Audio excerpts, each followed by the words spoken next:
भगवान कृष्ण हमारे आराध्य हैं, हम उनकी पूजा करते हैं। लेकिन आजकल के यूथ के कुछ क्वेश्चंस हैं जिनके जवाब जैसे जैसे कि आजकल के यूथ का कहना है कि भगवान कृष्ण तो माखन चोर थे, रास लीला करते थे, बहुत सारी गोपियां के साथ एक साथ रास लीला करते थे।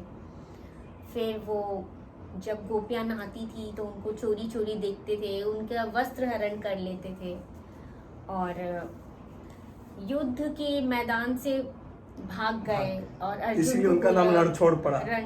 और अर्जुन को बोला कि तुम हथियार मत रखो, तुम युद्ध करो।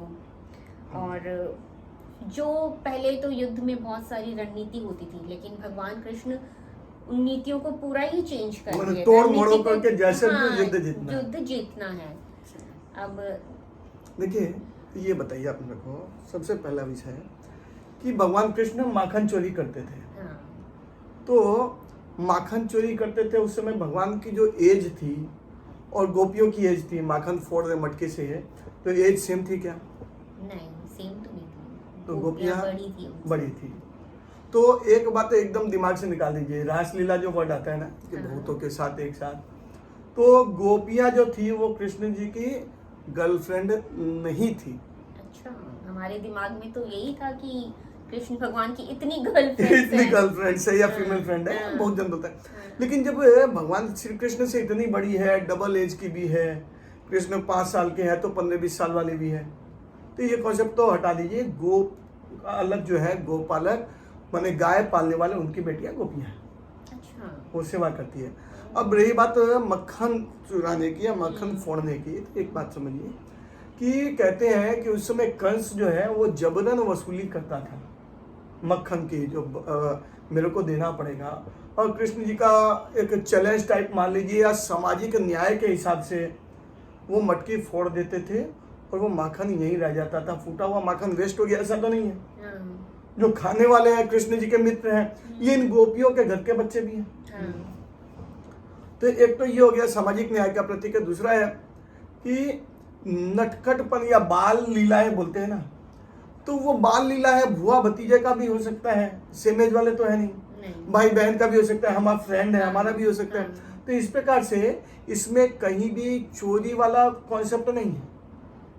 अच्छा, हाँ, ये वर्ड आ गया, इस वर्ड पे हमने गीत बना लिए, गीत बनाने के पीछे भी लोगों को सीक्रेट ही नहीं पता है। अब आते हैं, आपका एक विषय है कि भाई वो लड़कियां नहा रही है और वस्त्र उठा के लगे चोरी चोरी छुप के देखते नहीं है। लेकिन अच्छा, देखिए, ये एक तरीका ये समझाने का कि खुले स्थान पर निर्वस्त्र होकर नहीं नहाना। हाँ, अभी देखिए, मान लीजिए कोई खेत है और खेत में लेडीज जा रही है, पीछे कोई देख रहा क्या, तो इस स्थिति पे आए ही नहीं, इसलिए उन्होंने वस्त्र चुरा लिया। और रोज नहीं करते थे, एक ही बार चुराए तो सबको सबक मिल गया। एक आपका पॉइंट था, एक कृष्ण और इतनी गोपियों के साथ हुए, तो गोपियों वाला पॉइंट तो क्लियर हुआ ना आपका? क्या एकदम गोपियां गर्लफ्रेंड नहीं नहीं है? अब देखिए, ये रोज रासलीला हो रही है ऐसा भी नहीं है। रास पूर्णिमा आती है अपने यहाँ पे, और ये वैज्ञानिक और आध्यात्मिक उत्सव है। क्या है कि रास पूर्णिमा के दिन चंद्रमा अपनी 16 कलाओं से परिपूर्ण होता है।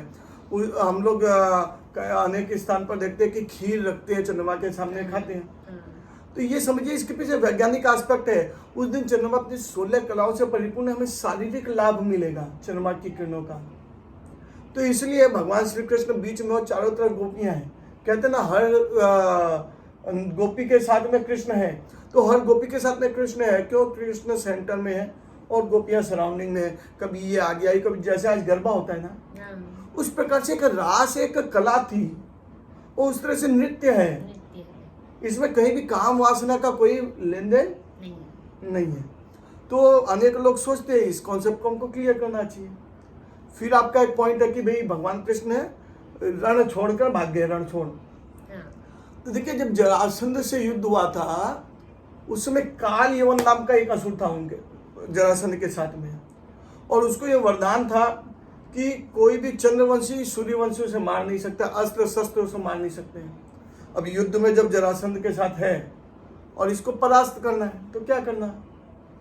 तो भगवान श्री कृष्ण ने समाज को भी यह संदेश दिया है कि भाई जब विपरीत परिस्थिति आए और भागना पड़े, तुम्हारा अंतिम लक्ष्य क्या है, रिजल्ट, गोल क्या है, उसको मारना।